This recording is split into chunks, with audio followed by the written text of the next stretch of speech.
Even when we apply to our zonal headquarters to send us some money so that we can quickly pay for the renter, nobody responds. I don't understand.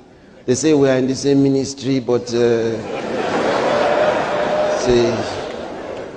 the reality on the ground is not so at all. The rich are getting richer and the poor are getting poorer. I tell you, if you are a minister in this ministry, you have to struggle for yourself.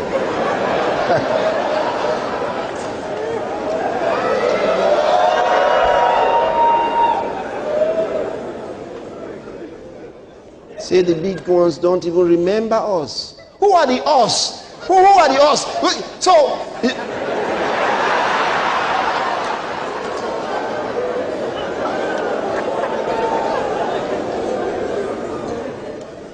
by the time you complain to maybe 2 or 3 people who are able to listen to you, they say, I think I'm going to write a letter. I have to write on behalf of the suffering pastors.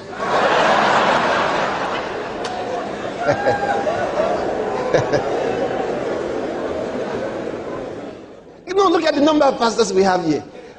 When the number of the disciples in Jerusalem multiplied, there arose what?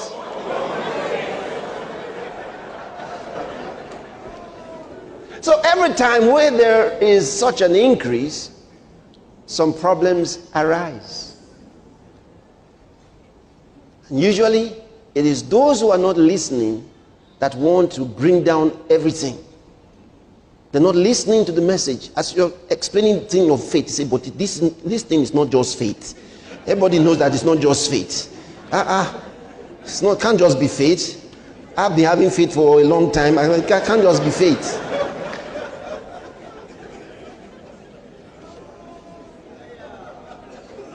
Let me tell you, there was a time when I just started. I thank God that He helped me to understand the scriptures quickly. There was a time I thought that there should be people who would be ready to help an aspiring young pastor for wanting to reach the sinners of the world and to heal the sick. I thought that these many big ministers and wealthy brethren would immediately respond if they knew that you had a passion for souls. What I didn't realize was that at every stage, God gives men responsibilities. Those pastors had great responsibilities, and they were also reaching out their faith for what they had to do. I thought they had come to a level where they should be looking around and say, okay, now that we are here, where are all the needy pastors? They still had needs. They still had things they had to reach out their faith for.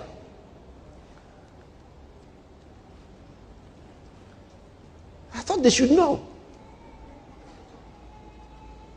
They should know. But those of us who want to reach the world and are just coming up will require a lot of support. I constructed a letter.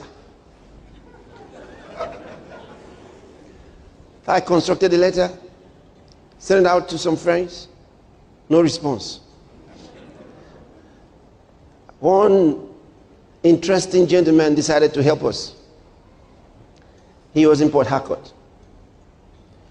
And for some introduction, and he pledged to give us 5,000 naira. And 5,000 naira was very big. At the time, it was very big. And lo, we traveled to Port Harcourt several times.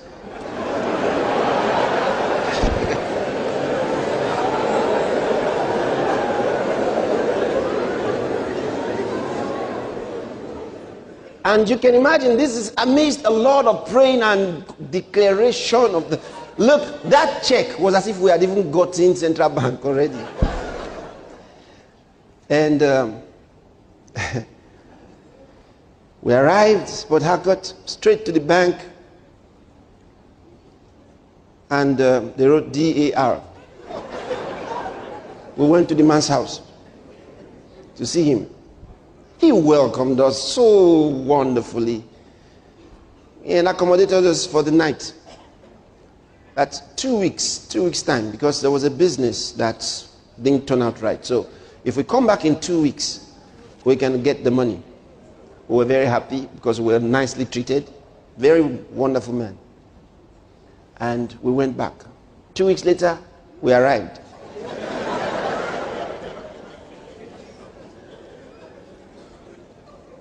The check bounced again. So we traveled there 3 or 4 times. So that last time, each time we would try and talk to him. And okay, come over. Because we're already in Port Harcourt, so come over. And then explain this story. So this last time, we said, we're going straight. We're going straight to the bank. So we got into the bank, and this time the manager called me. So they said, the manager wants to see you. So I went inside. Now this was not the big manager of the bank, but one of the managers. I think he was in charge of a lot of stuff there. So he asked me to come. So I went inside to his desk. He said, who gave you this check? I told him. He said, did he give it to you by himself? I said, yes. He said, okay, let me explain to you. You can't get this money. I know you have come several times. You can't get this money. I don't think he intends giving you this money. I thought, when last did you see him? 2 weeks ago.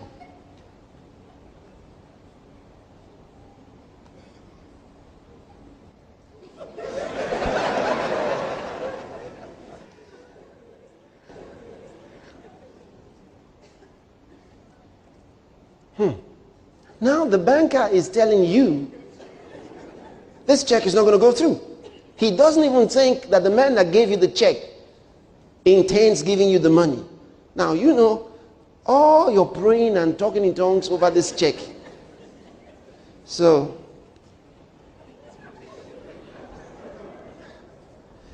okay. So we went to see him.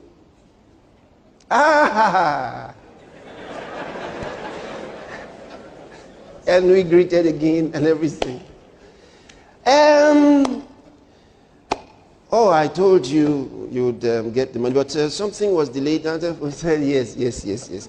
So I made up my mind that this was the last journey to this place. And in fact, this time we were coming, we had an accident. We almost killed somebody.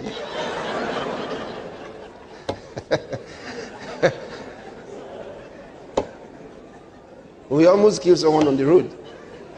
Terrible accident. So maybe that was God's way of saying, where are you going?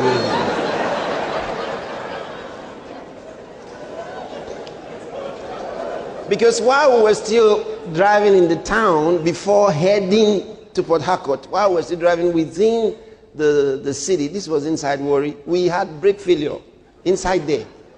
Brake went flat. We went to try and fix it.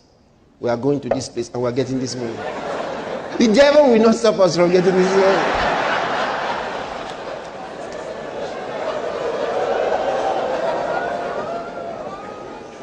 Until we realized that this money was not coming. That's how we returned. Without the money. But that day, I made up my mind. I'll never again run around like this.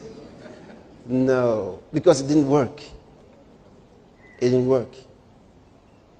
It didn't work. That man was so nice. So nice. He said, so why didn't he give you the money? Maybe something happened. He just didn't get the money. But in my mind, I think it was God's plan. I think it was God's plan to help me stop looking in that way. Because that was the way many ministers that I knew used to do it. That was the way. You went to those that had money. And you told them what you were doing. And if they got interested, they made a pledge. The only one I didn't want to do was, because apart from that one, the next thing, you go to America. And I said, no. That one, I will never go to America to beg for money. I can't go there and tell them we are living on trees in Africa. My grandmother lives in this. My dad in the cave. You know.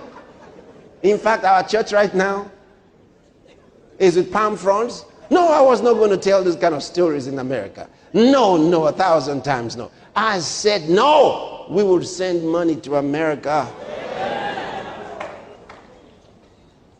So when this other way of doing things, going around trying to get someone sympathize with you and give you some chump change for your work, I changed my mind. That didn't work, and I don't think it works. I think it was contrary to what I saw in the Word. You don't have to go around them trying to ask for money until everybody in the church that seems to have a little money starts running away from the pastor. Now, once you spot me and they say, that is the chairman of XYZ company, say, okay, praise the Lord. The Lord is asking us to give some money right now. And if he's not giving, say, somebody is still waiting. Don't let God take your money from you. Don't harass anybody with prophecy.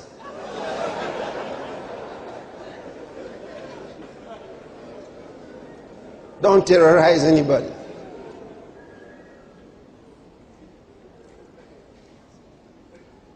I found out giving to God is an honor. It's a privilege. And when they give to God, they are the better for it. And if you have something in church that you know you need to do, and the brethren are not contributing enough, don't be pained. Don't think in your mind that they're holding back for a reason. Whatever they give at that time, receive it. Look at Jesus. He said, find out. They said there are 5,000 men. The women and the children are not counted. Please, Master, send them home to go and eat. He said, if we send them home, it's a long distance. They'll faint on the way. Give them something to eat. They said, Master, there are too many. There's not enough food. He said, okay, how much, what do you have? They went around, asked, any loaves?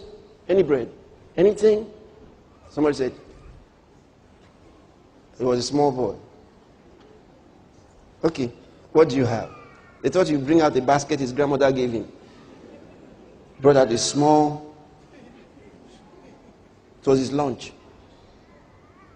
He said, but the master said we should bring whatever it is. He said, let's just show him. Master, just for you to understand what we mean, the seriousness of this matter.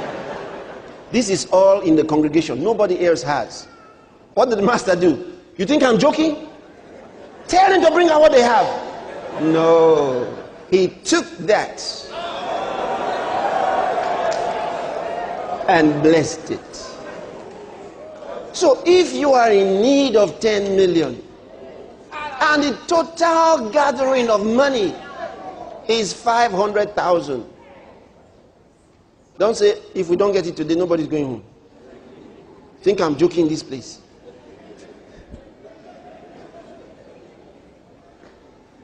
Take the 500. Because it might mean something. It might be indicative of the condition of your brethren. So that you will go back and pray. When your brethren cannot meet the need in the church with the word of faith that you have taught them, you need to go back and review what more you should do to upgrade their lives. So let me tell you something. Sometimes I've come to church to ask them to give a seed for something.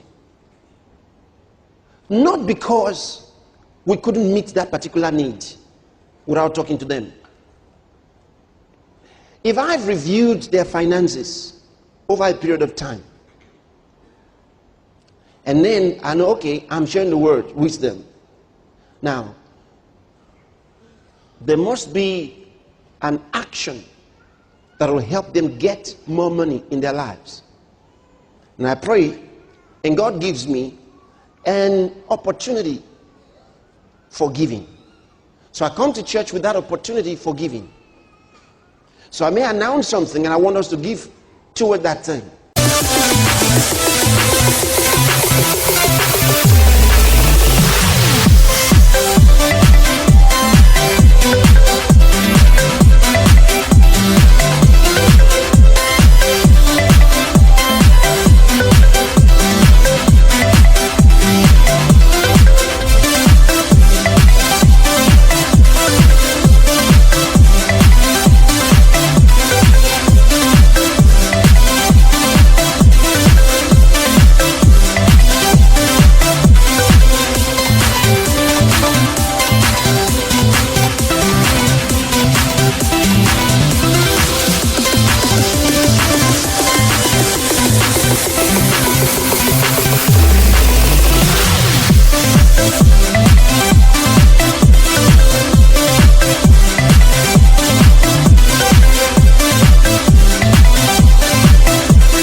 Not because we can't get the money for it.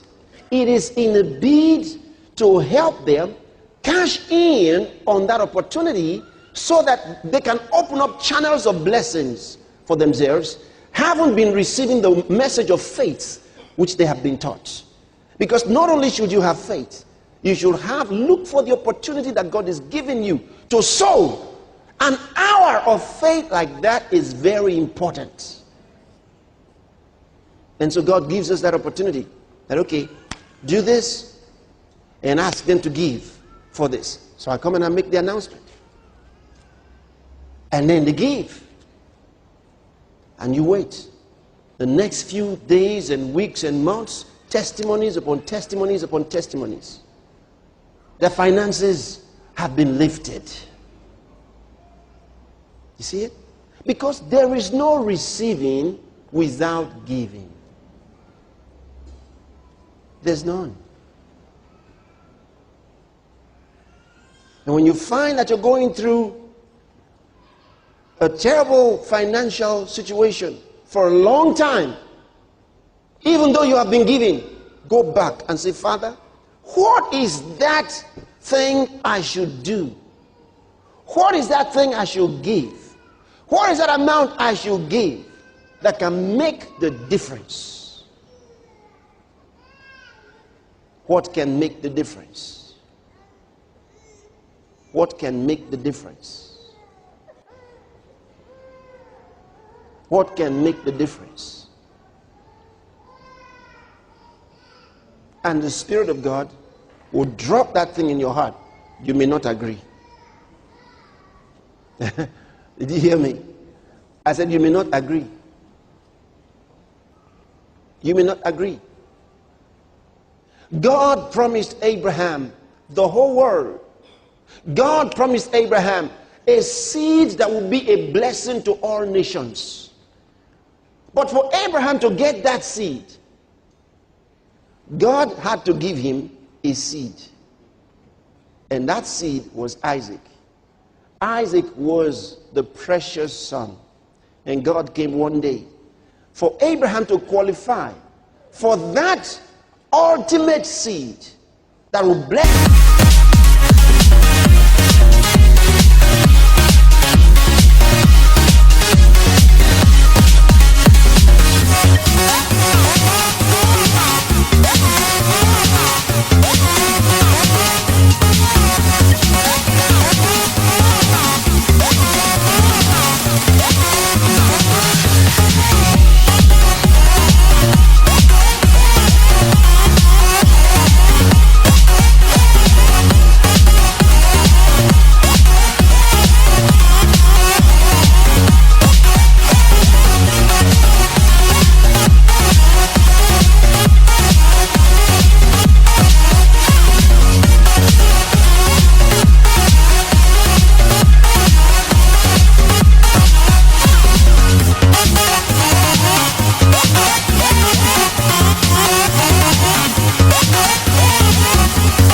the nations of the world, all nations for that matter, God said, Abraham, give me your son, your only son, Isaac.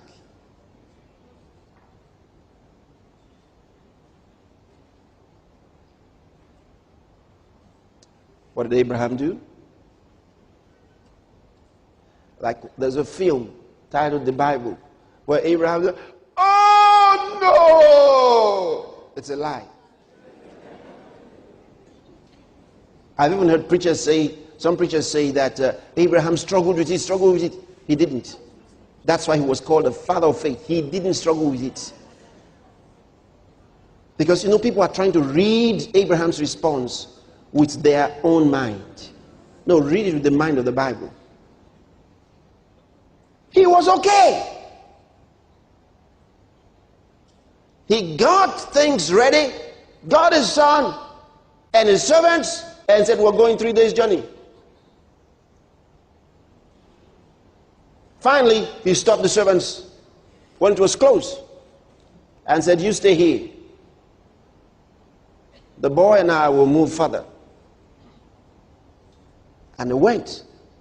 And he got his boy tied up